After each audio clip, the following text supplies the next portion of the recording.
Hey there, this is Rick Lowe with RLO Custom Leather. Hunting season is right around the corner. Here in some of our southern states, we're a little less than 30 days from deer season opening up. And of course, that will, as we get into fall, that'll expand north and get right into Thanksgiving time for some of you guys starting out. Now, most of our seasons start with archery. That's the beginning, exclusively using bows to take the deer.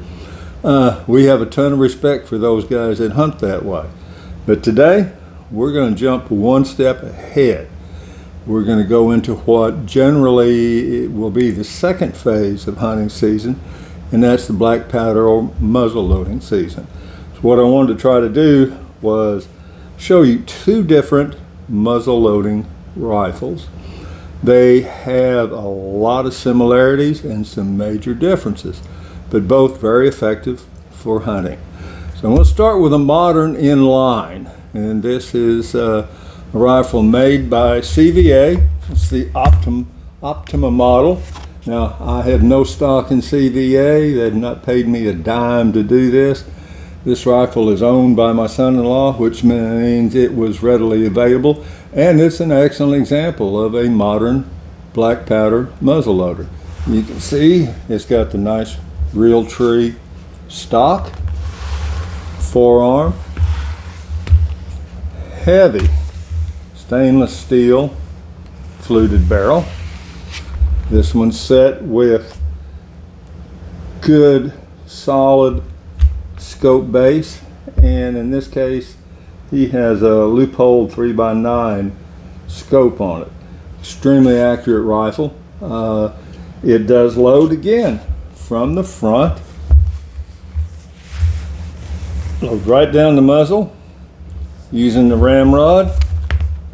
For these rifles, basically what's used, again generally, some guys will do different things, will be a setup like this, where you've got pellets of the propellant, which is a black powder or a derivative thereof. They're generally 50 grains apiece, and then a bullet that's actually, here you go. In this case, it's a 230 grain 45 caliber inside a plastic sabot, which makes contacts with the lands on the barrel and then gives the rifle or the bullet its spin that it needs. Ignition comes inside here with a 209 percussion cap, which would translate into smokeless or centerfire rifles, basically a magnum primer. And it takes that magnum primer to ignite these pressed pellets of powder. See here. Now that again, extremely easy to use, extremely accurate. These rifles in the proper hands with practice, they're 200, maybe 250 yard rifles, accurate, and we'll take game with it. Now, what we've also done on this rifle for him, we've outfitted it with one of our stock covers with a pocket. The cheek riser, again, with this scope mount, without having the cheek riser, you got space. So with the cheek riser, it's down solid. Your cheek has a firm, solid hold on the rifle here, and you're looking dead through the scope into the crosshairs. Makes that shot really, really nice, easy, and quick. Here's just an example of it shooting.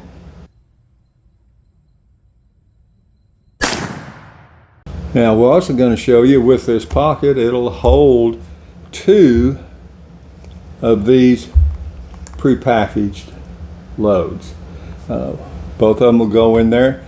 Here's just a typical example of how he uses it after a shot, or probably when he actually would get into the field and load the rifle.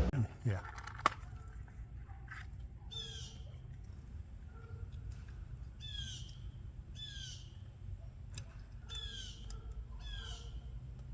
Take a look.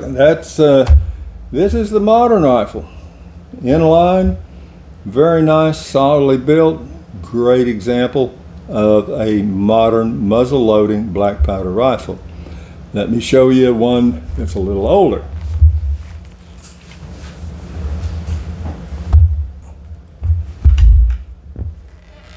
Here we have a replica Hawken. It's a half stock because the stock does not go all the way to the muzzle. You twist it around, it's still pretty long. This is a rifle that I built personally about 23, 24 years ago. It's got some really great wood. I don't know whether the camera's going to pick up that is a presentation grade curly maple. It's got tremendous chatoyance and figure inside the wood. Now, some of the similarities with that modern rifle, this one again loads from the muzzle, and we'll take here a percussion cap. In this case, we're only using a number 11, which would be a standard primer in smokeless powder.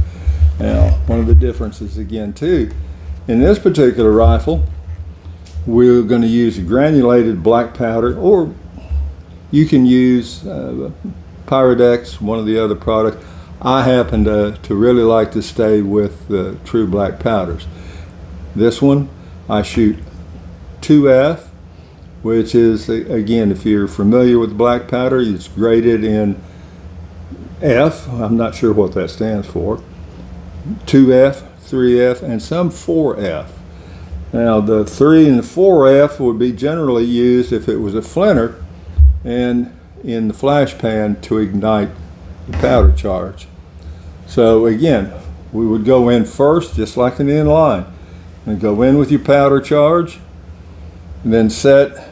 And for this, it's going to be about 230 grain round ball. It's about .530. That's it. Goes 54 caliber. Now it's going to be covered with this patch. I've just always kind of used, it's called pillow ticking because it was made, a lot of old-timey pillows were covered in this material. Different thicknesses, and you have to kind of experiment to see what thickness your rifle shoots the best. But again, it would be wrapped like this,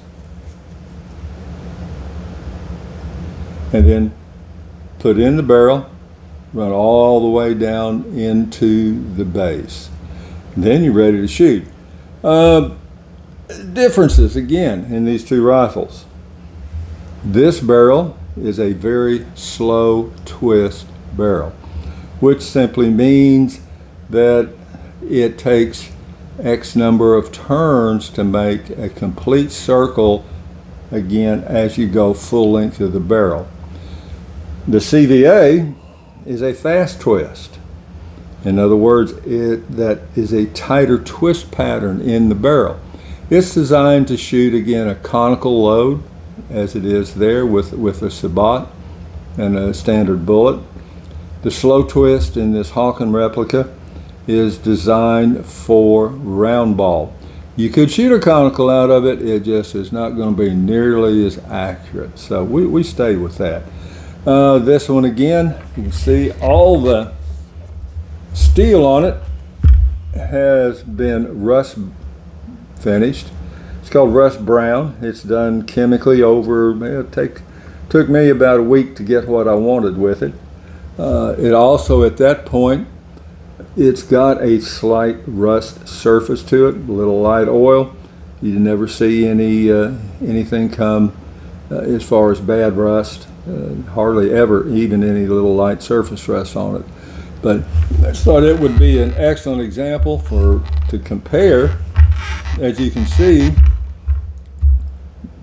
comparing it with the modern inline traditional rifles, a lot of similarities. Let's here. I want to take a look at this one shoot.